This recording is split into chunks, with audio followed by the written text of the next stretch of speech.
Ang masasabi ko lang po sa inyo ay masasabi ko lang po sa inyo sa all sector dahil ang feeling ko isa na ang church ay pinakatiis na hindi rin sumamba sapagkat ilang Sabado na na-miss ko ang simba. Hindi ako mapalay pag ako hindi nakapag-church. Eh ngayon, iba ang feeling ko. Ang mga buto-buto ko, masyadong nilamig. Lulugo ako. Sana mapaayos ang sasabihin ko sa inyo. Kasi sasabihin ko lang sa inyo ay ang aking pagiging isang Adventist nito. Dahil ang father ko ay Adventist yan. Ang father namin ay isa ring literature evangelist. At naman ako'y gusto ko yan nga, sumali sa gawain nito. Sabi niya, anak, huwag kang magkakaiwas. Huwag kang magiging literature evangelist. Marami pa siyang sinabi. Ay, huwag mong papasukan ang tatanggapin ang gawain yan. Sapagkat marami kang matatanggap na bagay na baka hindi mo kang makayanan. Dahil ako nga ay mahiyain ko. Hindi ko masyadong makikipagsalita sa mga tao. Lagi ang tahimik. Ngunit, meron naman siya ng mga sa bahay, ng mga literature noon, wala kang leader sila, magulo noon. Ano ko namin, ang nangyari ay nasama-sama ako at nakita kong gawain ay napakahalaga sapagkat ito nang ako ang isang pagkakataon na lalo kang malalapit sa Panginoon kapag ikaw nagtrabaho at gumawa sa gawain niya, lalo't ito ay tawag niya. Amen. Naging literature evangelist na ako mula noon hanggang ako'y mag-retire na. Amen. Diba ang gusto ko sana dahil may tinapos din ang course, gusto ko maging teacher, gusto ko rin pumunta sa Mindanao noon. Pero lahat yun ay natanggap ko at ang aking tinanggap ay ito. Napakahirap kung sasabihin ng hirap. Subalit sa ika na hirap at kaginawahan na nagumulong na rin ako sa mundo, na barbed na rin ang bulo, na kung ano ang sinasabi. Subalit ang nasa puso ko sa isip, basta ito pagtrabaho ng Panginoon, tinanggap mo ay gawin mo. Kung anong mission mo, itong gawain na ito ay para sila ay harapin na makaawin mo, mag-inis o kung ano-ano ang sasabihin, makakayanan natin pala. Basta lagi kang sa Panginoon sumunod. So lang ang cancel in my life, puro ibinais ko lahat yan. Sa pagtanggap ko ng pagiging LP ko, napakarami po na hirap, subalit napakarami at ako'y mayaman sa kaloob ng Panginoon sa maraming bagay. Amen. Hindi ko alam, binigyan ako ng bahay. Hindi ko alam, binigyan ako ng mga bagay kapag naghihirap sa mga may sakit, bigla na lang dumarating yan na hindi ko alam. Kaya basta ang tiwala sa Panginoon Diyos na kinilala natin at lagi sa Kanyang lumuluhod, lahat ng suliranan ni Kanya lumapit kayo sa akin. Sabihin mo lahat. Ako hindi naman mahilingin. Hindi ako mahilig sa social o anong mga bagay, gamit o ano. Basta ako, mahirap lang ako, ay mahirap. Kung ano lang ang kaya, yun. Sa bahay na tinatanggap, ayun. At hindi ako para sa gawin ng nalaban.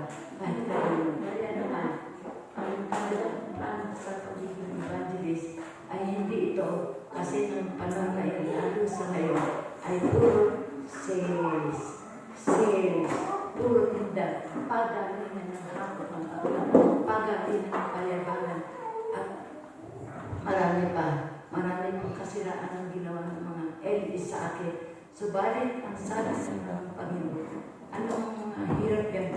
Anong pagsubok yan? Tiisin mo, magtiisin mo. At lahat ng bagay na magpangangailangan, hindi mo man hinihiling, ay ipagkakaloob ko. Kaya, ayan, hindi naman mayaman, hindi naman paghirap. So, marami akong pinag-aral. Amen. Kasi ako nagpag-graduate din ako sa PUC. Nagpag-graduate din ako sa St. Martes. Ito mga ano, Tumbaga. Nagpunta pa ako dyan. Hirap talaga sa Pilipino dyan. Marami akong nalibot. At hindi ko naman alam na sa ganitong paraan, marami sa mga, ewan ko, bakit nalulungkot ako pagka mayroong gulo ay nasa mga pinakamataas nating mga pastor, mga president, mga ano natin ito. Nakita ko na yan sa taas. Doon sa mismo hindi ko sinasabi. Subalit, pangingin ako ng baka po, ako'y makapag-isip ka na hindi maganda dito. Ako na lang mo ang babalik. Abuti pa ho sa Mountain Provinces Mission na aking pinaglingkuran una sa iyo. Hindi ko pinamamalagaan sa aking experience. Napakapayapa din sa aking lugar. Tahimik, ano nito tao. Ang mga nag-aaral o nagkakagalagan sa amin, brother, sibayan sa atin. Awayan ng libot, awayan ng libot. Kaya marami pa silang kasilang ginagawa. Ako rin wala na dito sa Baguio. Ako lang hindi nalilid. Sabi ko, sabihin niyo lahat. Ang tungkulin ko ay kung ano ang pinasukan kong trabaho, tawag ng Panginoon. Sige, magkanvas ka, magtiis ka. Lumulong ka sa mundo, nandun ka sa river. Tiniis ko lahat yan na nagtitiwala kasi ang aking faith sa Panginoon ay pinalalakas ko lalo. Mentras subok at mentras nangyayari sa akin ay talagang ang bait, talagang ang Panginoon. Pero hindi ko alam. Nalibre rin ako sa school, sa movies. Ininurol ko lang yung mga pamangkin natin, sila Erwin noon. Akalaan mo, makatapos ako, nakakalis ako dyan, wala akong binayaran. Hindi ko naman alam. Kaya sabi ko, bahirap ako, wala akong contrition, wala na. Pero natapos din ako. Pero sabi ng father ko, para makatapos ka araw, mag-asawa ka siya, pagkasusunod. Pero hindi. Lahat na nalibre ako. Bakit ako? Maraming biyaya ang Panginoon talaga. Kapag ikaw ay malakas ang pananampalataya mo sa Panginoon, hindi ka bibigay sa Kanya. At lagi mong iniisip na lahat ng bagay ay sasayo. Walang kumpeno ng ano. Basta gawin mo ang missionary work mo sa ano niya, ang pinagagawa sa iyo at ang tungkulin mo na ito na sa atin ay ipahayag sa lahat ay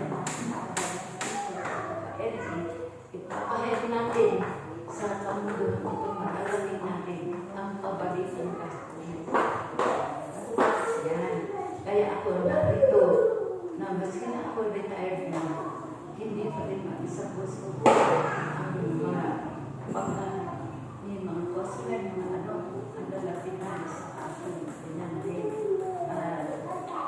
Lahat yan sa aking faith, sa aking pagkakakubaba. Murahin mo hindi. Kahit ano sabihin, basta Panginoon, kayo sa aking lakas lahat sa buhay ko. Kaya po bahala. Puntahan ko naman, kunin mo po ako. Kung hindi ko naman kaya ang lahat, kaya ko. Ang dalangin ko lang ay yung pinakahahangad ng lahat na sa atin, lalo tayo mga Adventist, na marating ang langit na hinihanda ng Panginoon sa ating lahat. Magtapat ang sa Kanya. Gawin mo natin ang ating tungkulin at mga hibilin sa atin na ang mga tao ay talagang lalapitan natin silang lahat. Dadalhin natin ang mensahe sa kanilang kaya lahat. Kaya tiis ang lahat ng bagay na yan. Marami kung experience ko lang sasabihin ko. Kulang ito kakunti lang ito. Simula lang. Pero minsan pa, naiwan din akong isang literature evangelist dito. Wala lahat ang nagkakama sa city. umalis pinakaisa natin ang taga Cebu. Eh sabi ko, ba't nga ninyo ako itiwan? Eh nag-iisa na ako. Nako, sige rin ang lakad ko. Hindi ba na? Wala nang umaga ng mga bag, wala ang umaga ng ano. Kundi, ang aklat o galaw ng mga isang sumampa pangasumpa ko natin dahil sa pagsakay mo sa jeep, sumampa sa ako. Sige na. Sabi ko, ano na nangyari po kayo sa akin? Pasan ang nalaman sa mga Panginoon. Kung oras mo ako na please naman po sana. Bibigyan ko ng magkakataon na magsisisirin ako at ako ay kakausap pa rin sa akin naman. Sabi ko, sana mo. Kaya, kahit lang, tiisin mo, bibigyan mo. Nandiyan din ang courage, nandiyan din ang faith, at nakahaba ako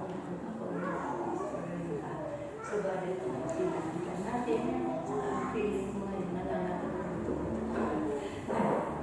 3 days ang lamig ko pero hindi na saka inom. Ayun. Kaya mga bata,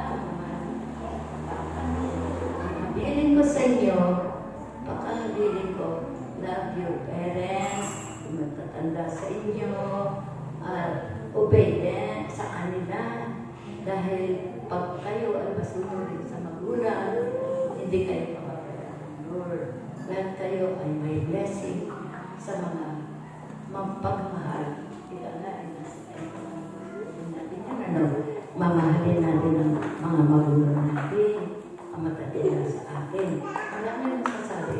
Subalit ang sasabihin ko lang, yan ating faith sa Panginoon.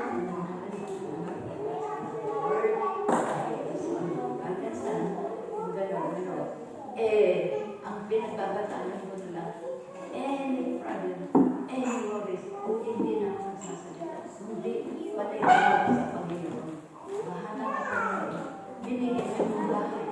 Hindi ko naman sinasabi ko, panay ko kami. Naipangalan kami dito sa Baguio City.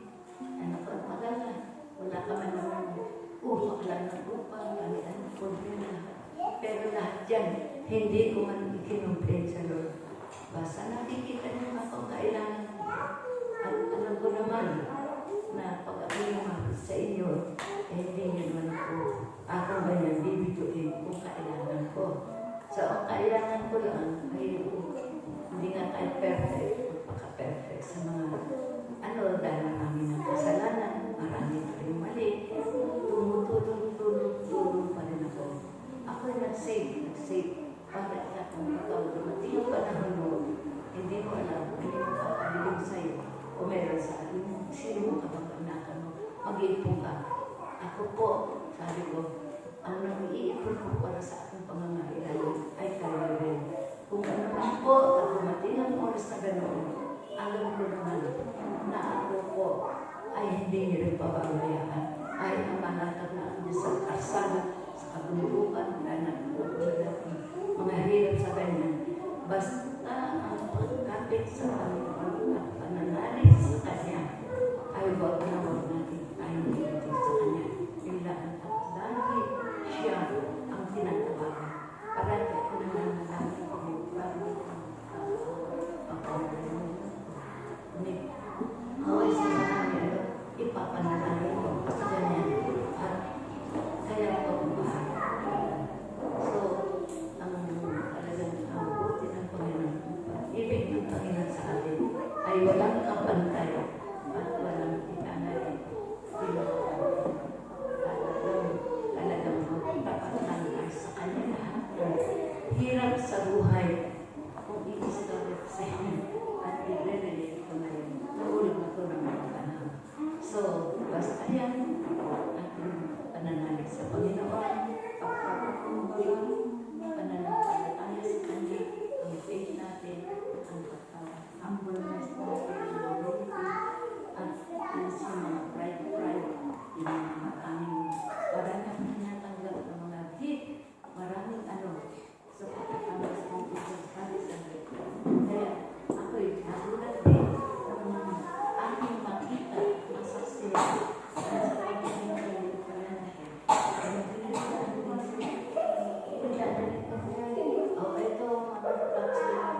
sa finance. Sabi niya, oh, kaya pala hindi ka na nagsisweldo, hindi ka nagbabayad. Sabi ko, sir, hindi ko na postado din yun.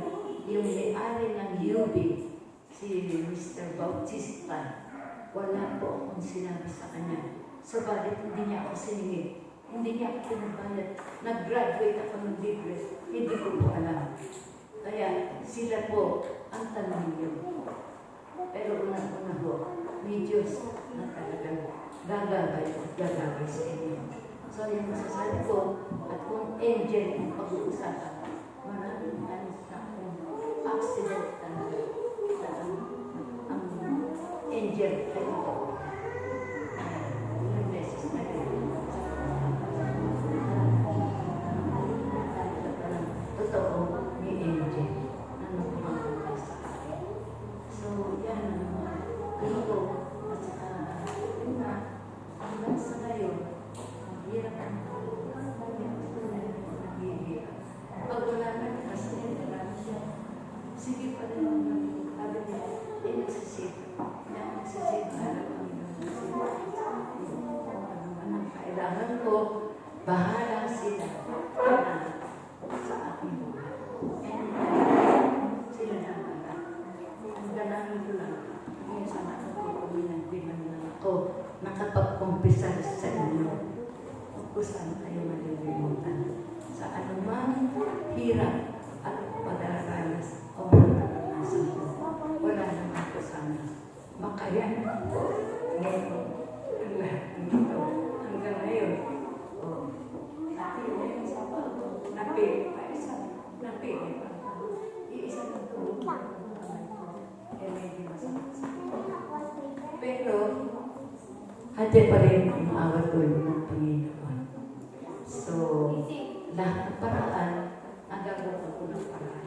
Para, buhay, kumbaga, ang tingin ko sa sarili ko, para kung itinali sa ibabaw ng kalimutan kung sa mga naglalako, parang ganyan.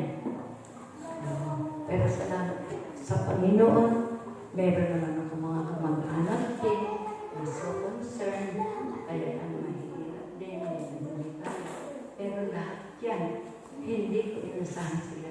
Hindi ako isang taong ginawa ko ng maging so dependent.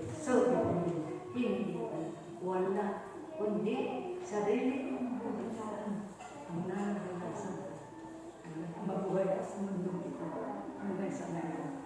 Still, may kasama mo na may katulong. Sige, iba ka na. Ayaw mo, lakarin mo. Kaya, hindi pa rin alis sa puso ko ang gawain na ito namin mga FD dahil maraming tao kami na kakasalubong. Maraming tao na pagdadaan ng mga. So, nagbigay ko kung kami din ako na pinalibig. Masyadong hindi ko na mahalala. At ako, ang buto ko nangihinig niya. Gusto ko lang kasi ba, at yung sakit, magsisigahan, at naman naman eh. So, kahit ako ito ko ngayon, nahihiyan ako. Sige lang ha. Kaya ako sana nagsigahan. Amen. Hindi ko naman alam yung program tayo ganito.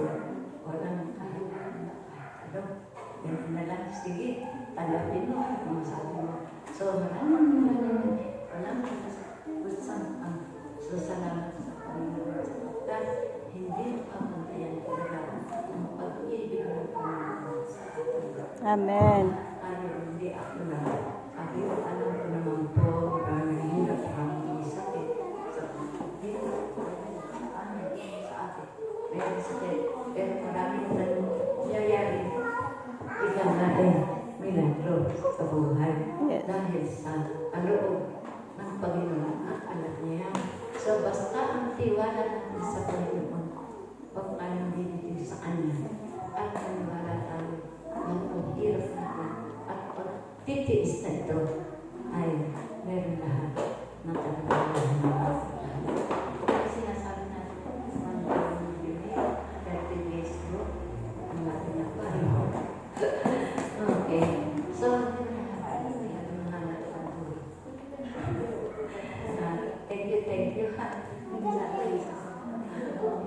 Amen.